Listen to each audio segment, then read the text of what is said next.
Olá, buenas tardes, tudo bem? Como andam? Espero que todos estejam bem. Eu sou Franciele e vamos começar a estudar um pouquinho mais, ou melhor, vamos começar a revisar um pouquinho mais os temas imunológicos. Nós estivemos hablando sobre eh, la inmunidad innata, la inmunidad adaptativa, los tipos celulares, los tipos de hipersensibilidad. Ahora nosotros vamos a hablar, vamos a hacer una introducción a algunas características de las enfermedades autoinmunitarias y hablar sobre tres enfermedades menores imunitárias.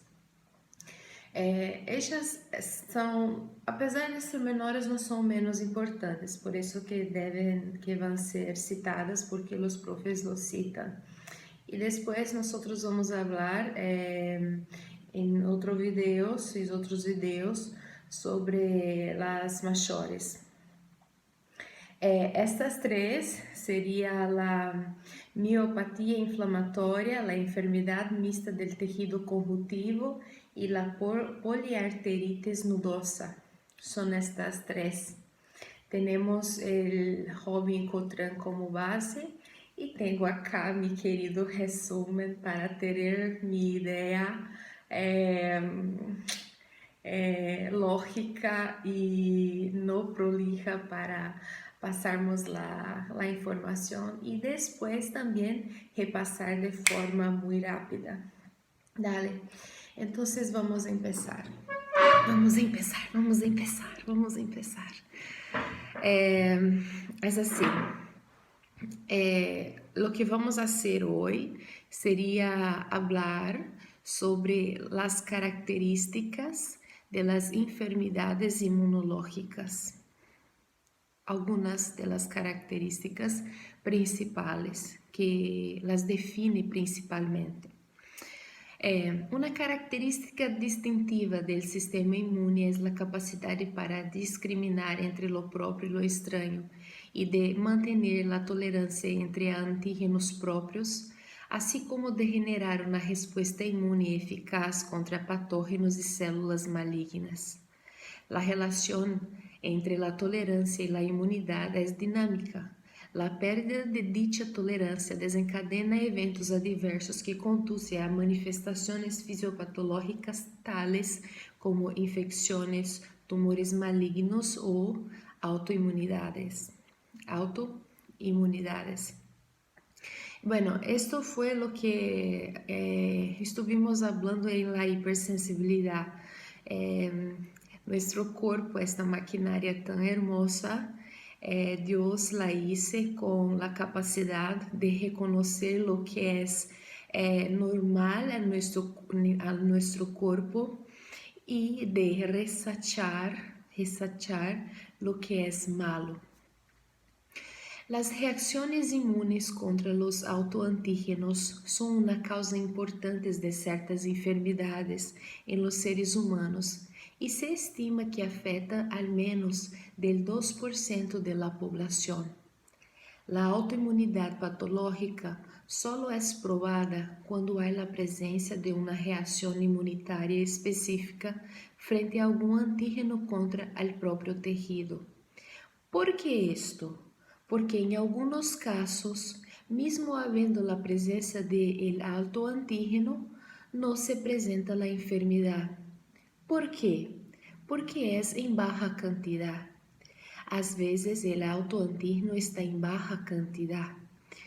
Por ejemplo, en una hipersensibilidad tipo 3, en la formación de inmunocomplejos. Si la formación de los inmunocomplejos es en baja cantidad, va a ser inocuo, indefenso, y el sistema inmunitario lo va a eliminar y listo. Pero si fuera algo significativo, aí sí vai manifestar la enfermedad. Así que Las enfermedades autoinmunitarias son enfermedades de carácter inflamatorio. Ya tuvimos observando esto por todos lados, ¿no? Podemos tener enfermedades inmunitarias específicas de órganos e também sistêmicas e generalizadas. Las de órganos podemos citar la diabetes mellitus tipo 1 e também la esclerose múltiple.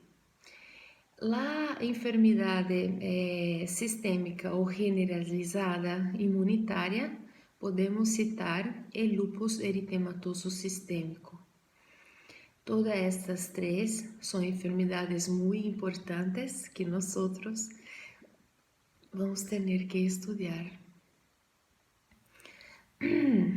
O sistema imunológico normalmente existe um equilíbrio en el que la activación de los linfocitos que es necesario para la defensa contra los patógenos está equilibrada para los mecanismos de tolerancia que previenen las reacciones contra los autoantígenos.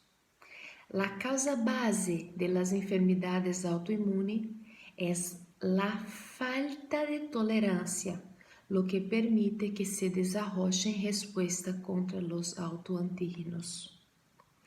La autoinmunidad surge de una combinación de la herencia de genes de susceptibilidad que pueden contribuir a la ruptura de la autotolerancia y desencadenantes ambientales como infecciones y daños tisular que promueve la activación de linfocitos autorreactivos.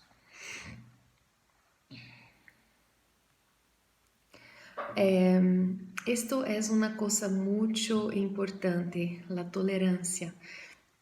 ¿Qué sería esta tolerancia?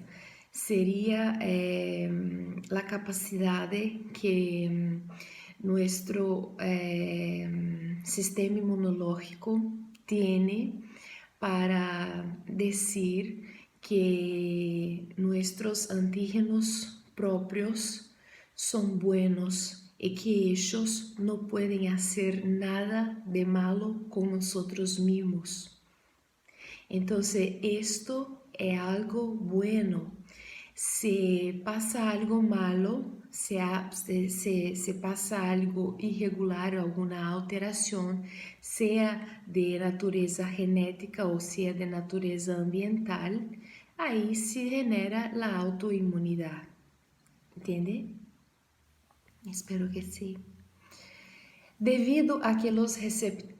¿Cómo pasa eso? ¿Por qué pasa esto? ¿Por qué pasa esto?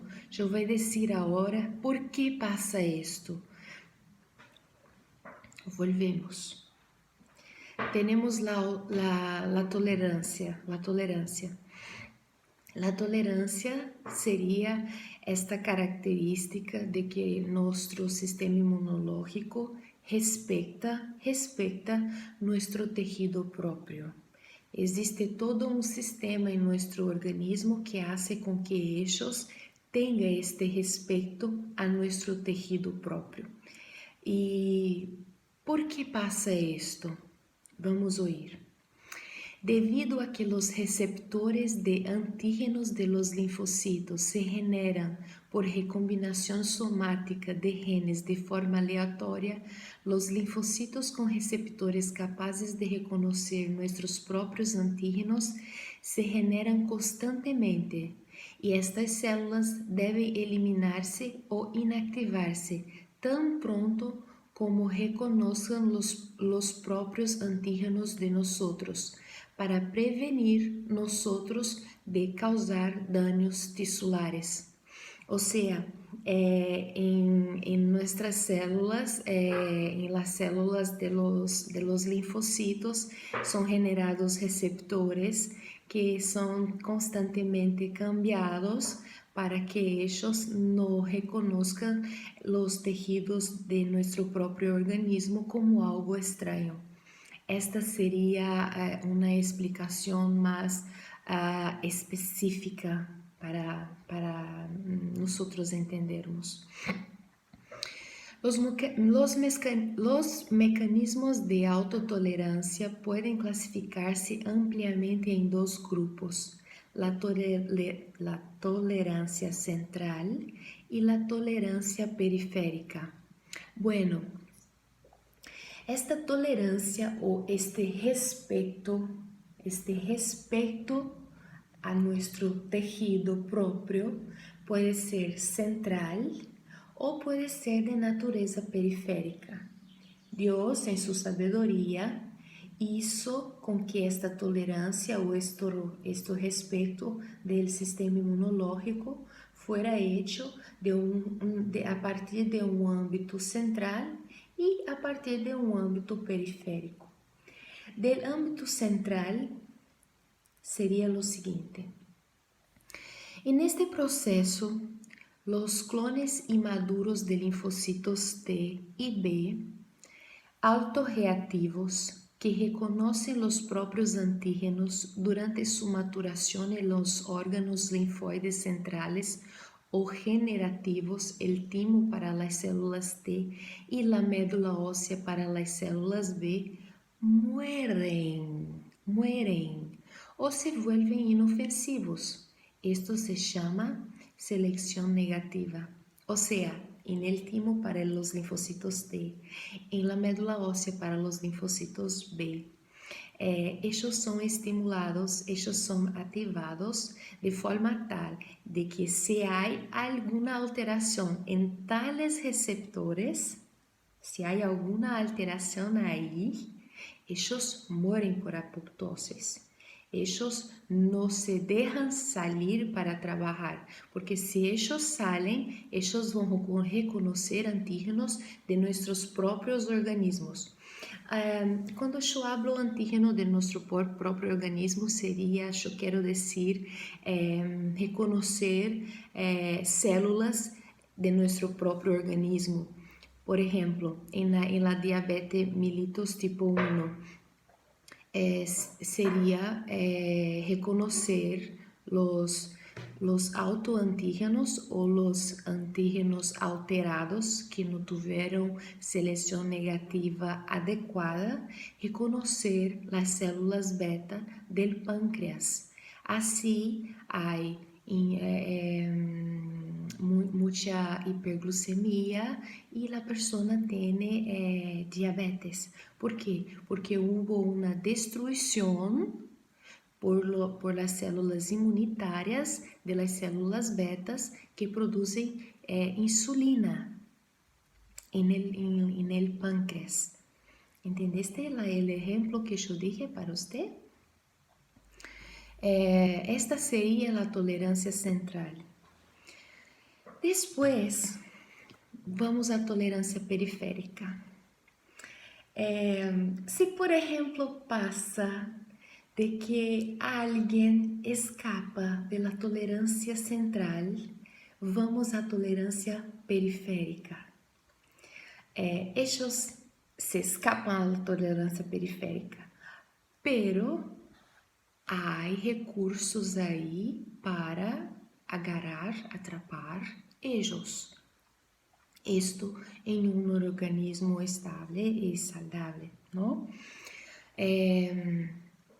La tolerancia periférica ocurre mediante un fenómeno llamado anergia, donde los linfocitos que reconocen los autoantígenos pueden volverse funcionalmente ineficientes. Voy a leer de vuelta. Mira. La tolerancia periférica ocurre mediante un fenómeno llamado anergia. Anergia sería tener falta de energía, ¿no? Donde los linfocitos que reconocen los autoantígenos pueden volverse funcionalmente ineficientes. O sea, no van a cumplir bien su función. Ellos van a estar ineficientes, no van a trabajar bien. Ellos van a escapar, pero ellos no van a trabajar. Isto ocorre devido a receptores inhibidores que intervienen en la eliminación de su activación y evitan respuesta a antígenos propios, a antígenos de nosotros mismos en nuestras propias células. O sea, los linfocitos T que reconocen los linfocitos T propios reciben señales de apoptosis. Ellos mueren, igual en la tolerancia central. Ahora voy a decir otro lindo mecanismo de defensa que son los linfocitos reguladores. Ellos trabajan para evitar reacciones inmunitarias contra nuestros propios antígenos, ¿no? Lo que estamos hablando todo el tiempo. Ellos son reguladores. Los reguladores son los linfocitos TCD8. ¿Por qué reguladores? Porque ellos trabajan en la homeostase, regulando para que pueda haber un equilibrio entre los linfocitos. Es como si fuera el mestre de la orquesta, trabajando para que todos estén cumpliendo su función adecuadamente. Una de las interleuquinas que él usa para orquestar bien los otros leucocitos es la interleuquina 2, que es esencial para el mantenimiento del buen trabajo de este linfocito regulador, que es el linfocito T CD8. Ahora voy a decir un fato hermoso, es solo una curiosidad.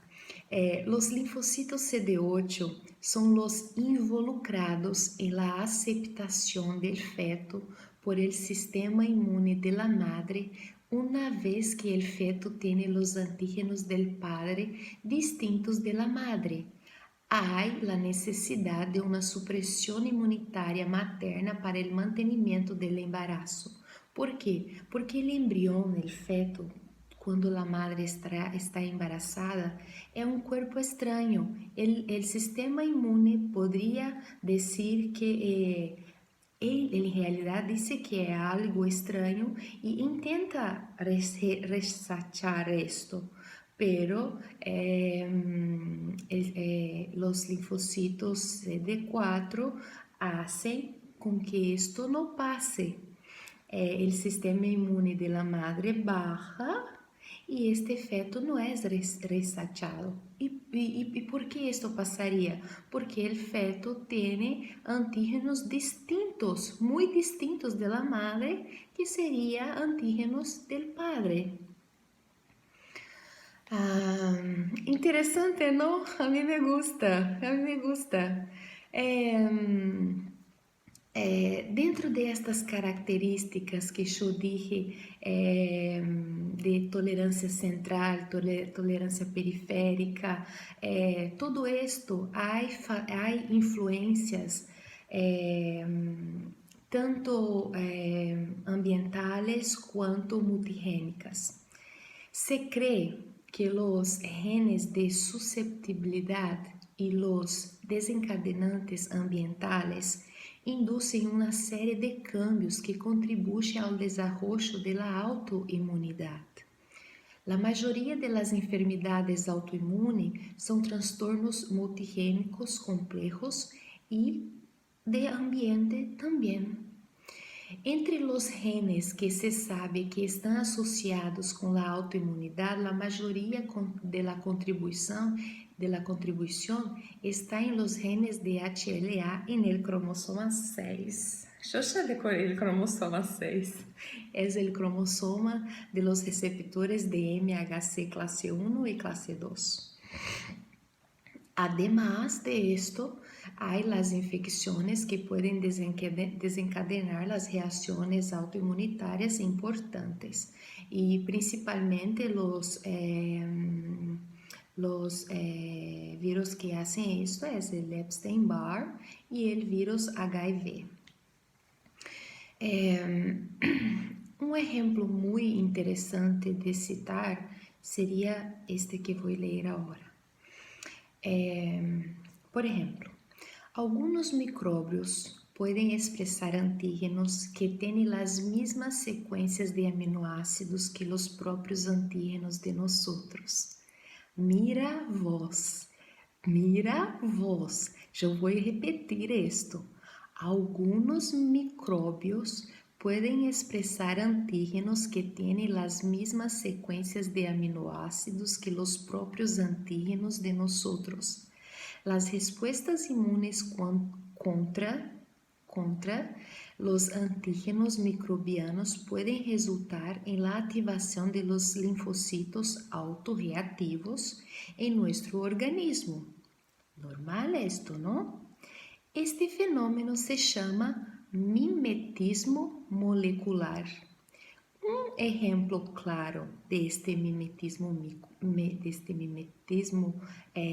molecular es la cardiopatía reumática,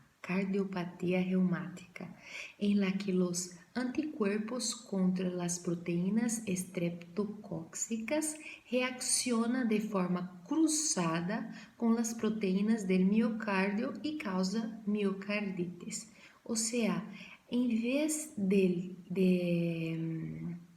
nuestro sistema inmunológico reaccionar contra el virus de los estreptococos, ele reacciona de forma cruzada contra el miocardio, ¿entiende? Entonces, por eso que se llama de forma cruzada. A invés de hacer un trabajo en un lugar, hace trabajo en otro lugar. Estamos hablando esto de la cardiopatía reumática, quando as proteínas estreptocóxicas elas reaccionam de forma cruzada com as proteínas del miocárdio e causa miocarditis. Ustedes vão ter que saber esto para el parcial. Eu tenho certeza que vai tocar a alguém este tema. Então, estudiar, dale, estudiar este tema. Por lo tanto, las enfermedades autoinmunes tendem a ser crônicas, às vezes com recaídas e remissões, não? Em casos, estou falando em enfermedades, não? E o dano suele ser progressivo, principalmente se não é tratado.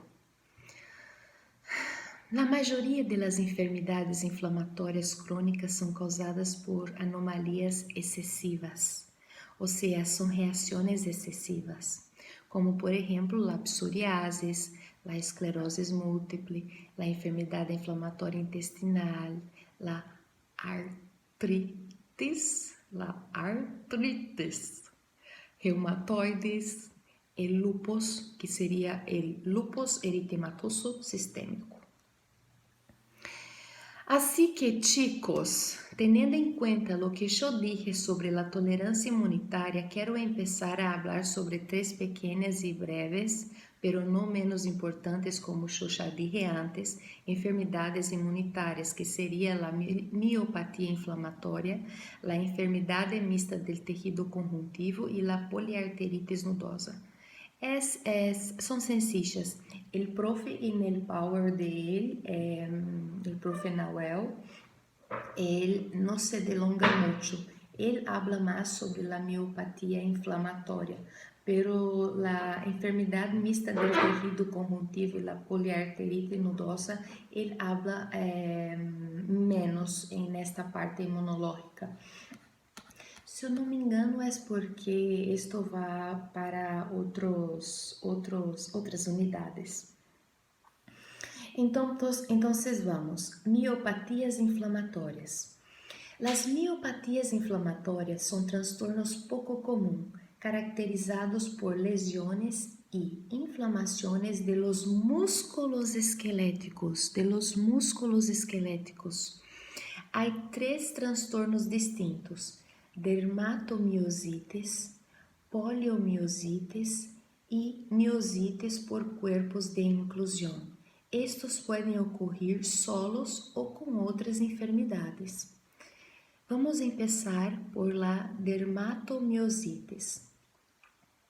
La dermatomiosites são alterações cutâneas e musculares com coloração violácea de párpados superiores e edema periorbitário. Además, há debilidade muscular simétrica, normalmente bilateral, e que afeta primeiro os músculos proximales. Há maior risco de desarrollar neoplasias viscerales, afeta tanto niños quanto adultos. Recordamos que são alterações cutâneas especialmente, não?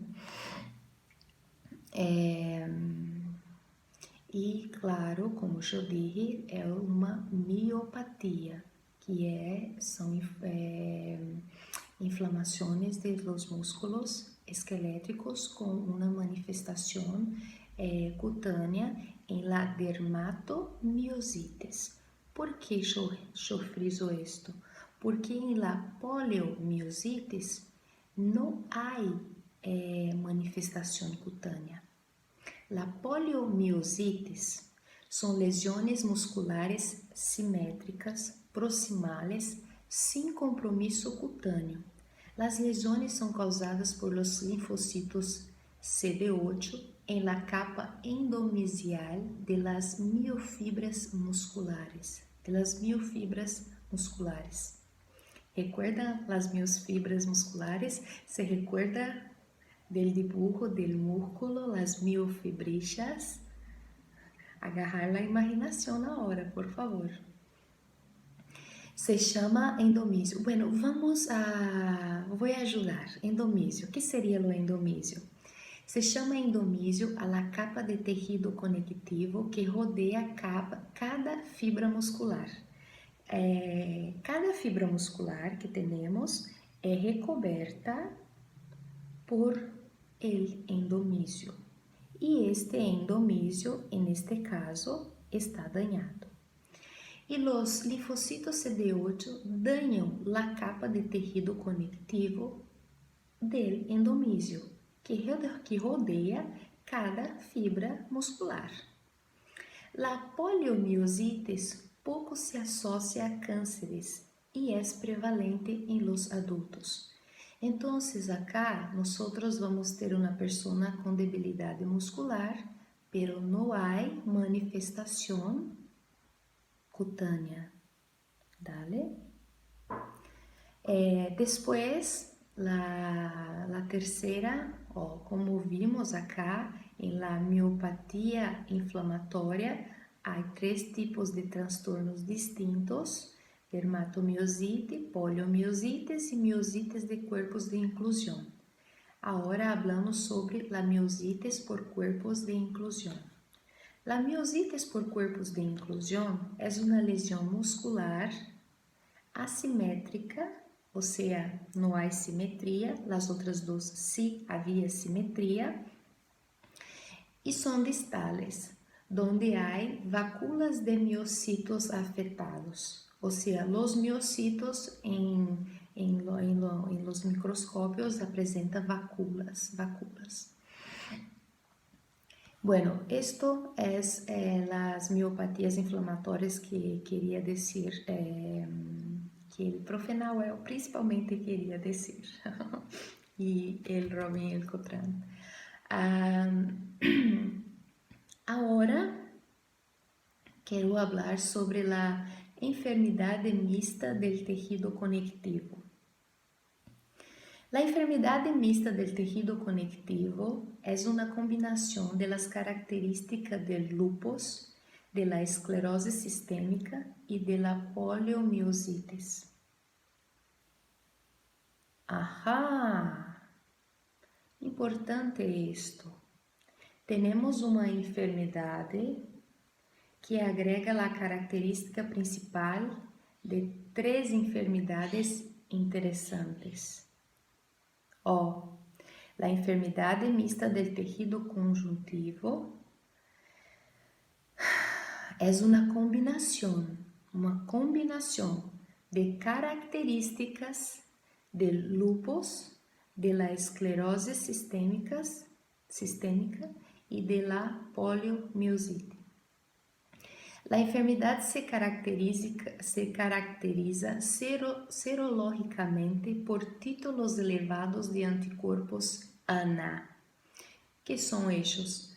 Son los anticuerpos antinucleares, que acá estão contra as proteínas ribonucleoproteínas U1.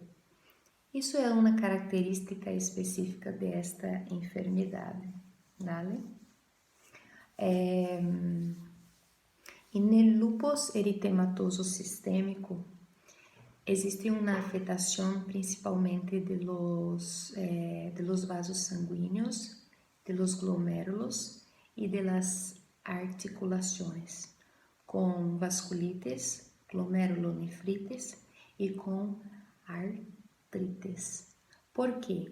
Porque há depósito de imunocomplejos, principalmente de estes imunocomplejos chamados ANA, que seria anticuerpos antinucleares. E existem alguns tipos de ANA. E neste caso acá, e nesta enfermidade mista del tejido conjuntivo, este ANA, ¿no? Este anticuerpo antinuclear, ¿no? Que está presente em el lupus, está contra uma proteína específica desta enfermidade, que seria a proteína ribonucleoproteína U1. Tipicamente, esta enfermidade se apresenta com sinovites de los dedos, fenômeno de Raynaud, ou seja, los dedos rojitos com isquemia, ¿no? Miositis leve, pero la afectación renal es moderada y hay una buena respuesta a los corticosteroides, al menos a corto plazo. Bueno, buena respuesta a los corticosteroides, estaría bueno. Lo malo es que sería a corto plazo. Capaz que seria um curto prazo largo. Tomara. La enfermidade pode, com o tempo, evolucionar a lupus clássico ou esclerose sistêmica. Então, perceba, a enfermidade mista del tejido conjuntivo que tem características de lupus, de la esclerose sistémica e de la poliomiositis, pode evolucionar a um lupus e uma esclerose sistémica propriamente dicha. As complicações graves da enfermidade mista del tejido conectivo incluem hipertensão pulmonar, enfermidade pulmonar intersticial e enfermidade renal. Acá arriba estava dizendo que a afetação renal não era tão importante, pero acá abaixo estava dizendo que era moderadamente de afetação moderada. Pero, enfim, há uma afetação renal. E, finalmente, para terminar, temos a poliarteritis nodosa. Que seria isto? A poliarteritis nodosa, ou também chamada panarteritis nodosa, PAN, é uma vasculitis. Que seria uma vasculitis? Inflamação dos vasos sanguíneos. E esta vasculitis é uma vasculitis necrotizante disseminada. Esta enfermidade, a característica maior é isto, que data em la memória isto, vasculitis necrotizantes disseminada, vasculitis necrotizante disseminada. Vasculite necrotizante disseminada, que afeta a artérias musculares de mediano e pequeno calibre. La característica principal es la inflamación necrotizante con destruição celular, peculiarmente focal y segmentaria en las regiones afetadas. La poliarteritis nodosa pertenece a um grupo de enfermedades caracterizada por inflamações necrotizantes de las paredes de los vasos sanguíneos. Repite lo mismo, o sea, repetición es algo importante. Bueno, terminamos. Espero que estas informações nos ajudem muito em nossos parciales para repassarmos, para oírmos quando estemos com preguiça de ler. Às vezes eu sou perezosa para ler, então me gusta oír. Pasa comigo. Então, capaz que estes vídeos puedan ajudar a você e seguro que vai ajudar a mim também. Um grande beijo, um grande abraço, que Deus te bendiga.